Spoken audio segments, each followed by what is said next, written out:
All right, folks, this is Harris Sultan.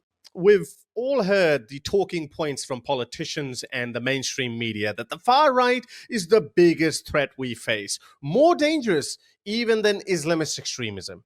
But let's take a moment to dig into the numbers. In the UK, about 75% of the population consists of white Britons, while Muslims make up roughly 8% of the population.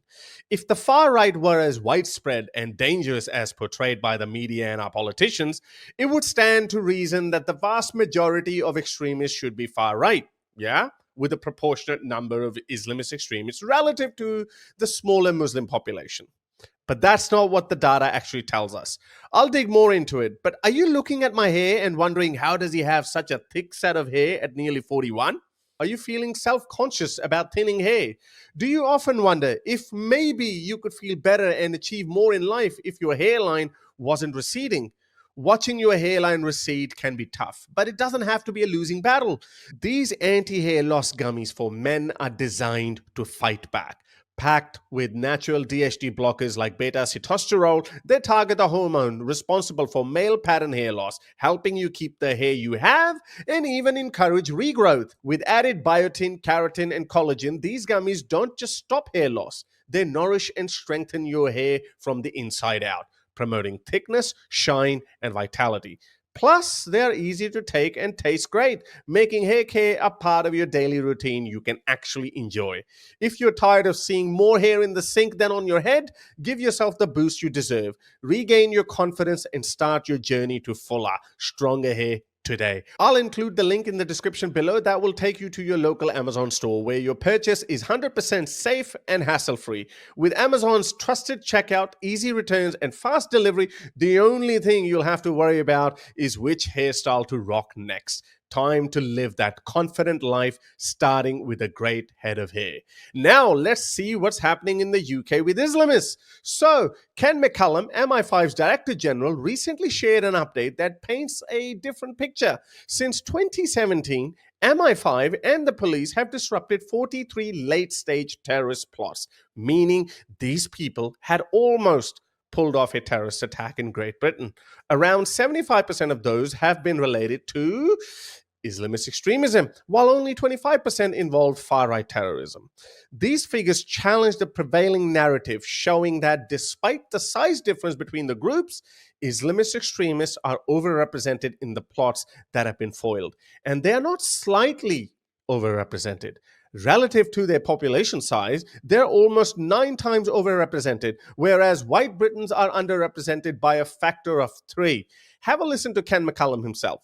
Well, as Darren said, this next one doesn't quite fit the narrative. So an MI5 spokesman in a briefing has said the opposite to what we're always told, which is that the real threat comes from the far right and people are being arrested for tweets left, right and centre. But let's just take a little look at this.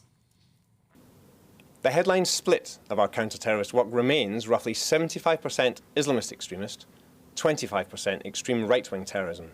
But under that headline, much has shifted. Moreover, let's not overlook the role of young people. MI5 reports a worrying rise in the number of young individuals being drawn into extremist ideologies. 13% of those investigated for terrorism in the UK are under the age of 18, with far-right extremism especially targeting younger audiences through online propaganda. Despite this, the data continues to show that Islamist extremism accounts for the majority of the threat, even as both ideologies seek to exploit young, impressionable minds. But again, Muslims only make up 8% of the general population. Their threat should be minimal. According to the 2022 Home Office statistics of the referrals made to the UK's Prevent programme due to concerns of radicalisation, 44% were related to Islamist extremism, while far-right concerns accounted for 24%. This indicates that despite the claims, Islamist extremism is still the most common cause for concern at a community level, suggesting a disproportionate threat that requires targeted intervention.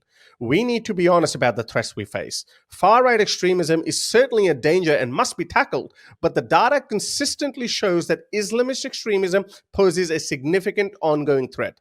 The narrative needs to reflect reality, ensuring that counterterrorism resources are allocated effectively to deal with all forms of extremism. However, it seems like the governments across the Western world are busy bending over backwards for Islamists. For the life of me, I can't work out why our politicians are too scared to confront Islamist ideologues. It's not like there's any shortage of evidence of them promoting hate and violence. Non-believer, a non-Muslim. Yeah. We hate him for the sake of Allah subhanahu wa ta'ala.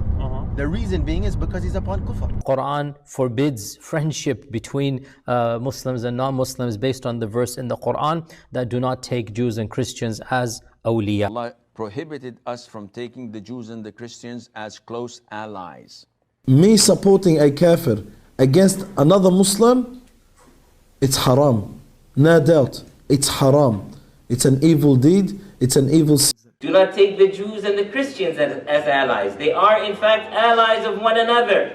And whoever is an ally to them among you, then indeed he is one of them. It is from our religion that we have to hate them for the sake of Allah.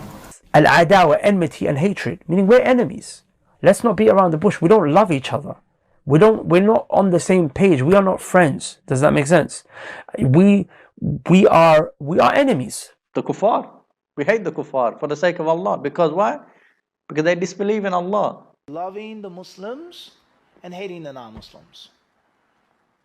Being loyal to the Muslims and not being loyal to the non-Muslims.